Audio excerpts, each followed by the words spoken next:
Criminal act کے وہ مرتکب ہوئے ہیں جس کی جواب دہی اگر اس ملک میں کچھ قانون رہ گیا ہے تو اس کے تحت لازمی ہونی چاہیے۔ اب آ جائیں آپ کابینہ کے منسٹرز کی طرف۔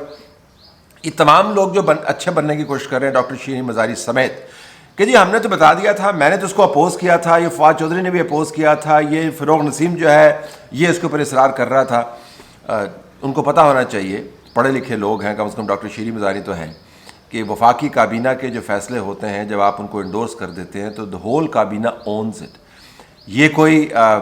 ایسا معاملہ نہیں ہے کہ جب آپ نے اس کے اوپر اپنا اعتراض اٹھایا، اب ہمیں کیا پتہ آپ نے اعتراض اٹھایا نہیں اٹھایا، کون سے منٹس آف دی میٹنگ جو ہے آپ نے شیئر کر لینی ہے ہمارے ساتھ۔ آپ نے اعتراض اٹھایا تو اس کے بعد آپ کا سٹینس تو بڑا کلیئر ہو گیا، تو جو دوسرا منسٹر ہے جس کی منسٹری کی ذمہ داری بنتی ہے وہ مورد الزام ٹھہرا۔ تمام وفاقی کابینہ جس نے اس ریفرنس کو اپروو کیا بنیادی طور پر اسی جرم کی مرتکب ہوئی ہے جو فروغ نسیم نے مبینہ طور پر کیا، یہ اصرار کر کے کہ جی اس ریفرنس کو چلانا چاہیے۔ فروغ نسیم بھی اسی جرم کا مرتکب ٹھہرتے ہیں، تمام وفاقی کابینہ بھی اسی جرم کا مرتکب ٹھہرتی ہے، اس وقت کا وزیر اعظم بھی اسی جرم کا مرتکب ٹھہرتے ہیں۔ اب اس بات پر آئیے کہ جسٹس قاضی فائز عیسیٰ کے ساتھ اس ریفرنس کی بنیاد پر جو کچھ ہوا اپنی عدالت کے اندر جج صاحبان کے ہاتھوں، وہ بھی ایک بڑی طویل اور تکلیف دہ کہانی ہے۔ جب جج صاحبان ایک ایسے ریفرنس کو جس کو ساری دنیا کہہ رہی تھی جو لا کو سمجھتی ہے اور جو نیتوں کا اظہار اعمال کے ذریعے جاننے کی صلاحیت رکھتی ہے، بتا رہے تھے کہ ان کے اعمال بتا رہے ہیں کہ یہ بدنیتی پر مبنی ہے، جج صاحبان نے اس کو ایکسیپٹ کیا، جج صاحبان نے اس کو انڈورس کیا، اس کی بنیاد کے اوپر جسٹس قاضی فائز عیسیٰ اور ان کی فیملی کو تہس نہس کرنے کی کوشش کی۔ یہ بردر ججز کی طرف سے ہوا۔ تو جب ہمیں بتایا جاتا ہے کہ بردر ججز جو ہیں وہ ایک دوسرے کا خیال رکھتے ہیں قانون کے دائرے میں رہتے ہوئے، تو یہاں پر تو خیال بھی نہیں رکھا گیا اور قانون کے دائرے کو بھی توڑا گیا۔ جو جج صاحب کے ساتھ، ان کی بیگم صاحبہ کے ساتھ ہوا اس عدالت کے اندر، وہ پاکستان کی تاریخ کا ایک بدترین باب ہے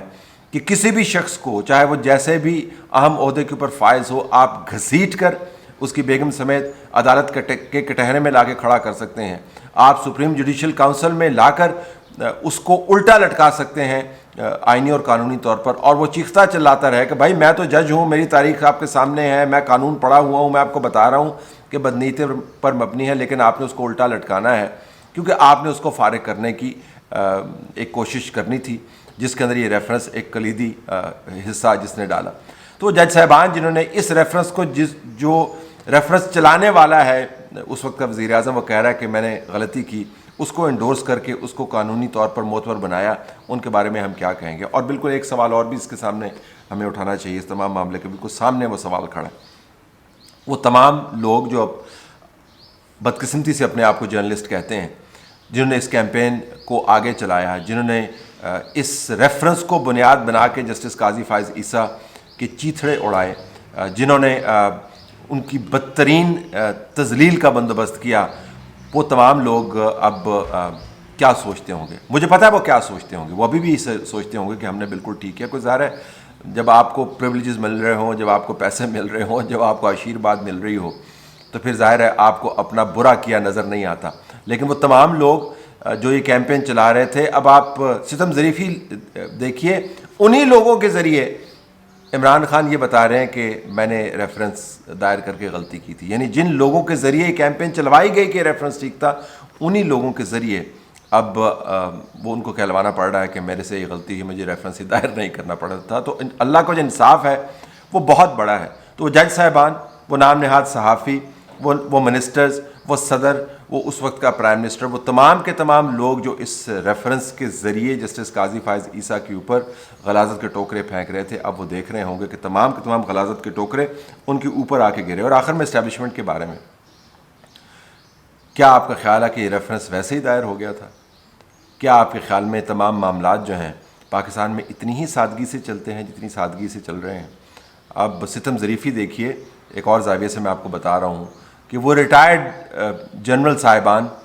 جن کے ذریعے آپ نے پچھلے 4-5 سال میں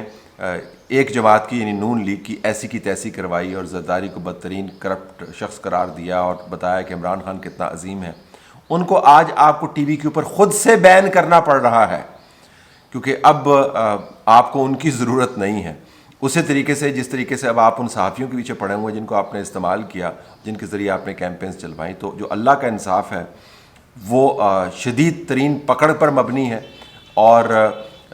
بدترین ستم ظریفیاں اس انصاف کے ذریعے آپ کے سامنے آتی ہیں۔ تو اس تمام سچویشن میں اخلاقی، آئینی، قانونی اور طاقت کے کھیل کے سوال بھی موجود ہیں،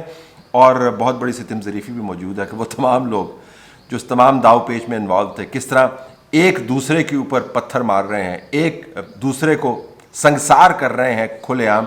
یہ ثابت کرنے کے لیے کہ اس نے غلطی کی تھی، میں نے نہیں کی تھی۔ اصل میں جب میں کہتا تھا کہ تاریخ کا فیصلہ بڑا سخت ہوتا ہے اور تاریخ کا فیصلہ تمام طاقت کے کھیل سے اوپر ہوتا، تو میری مراد انہی حالات سے متعلق تھی جو اس وقت آپ کو نظر آ رہے ہیں۔ اب تاریخ کا فیصلہ صادر ہو رہا ہے اور تمام کے تمام لوگ پبلک کی عدالت میں کھلے عام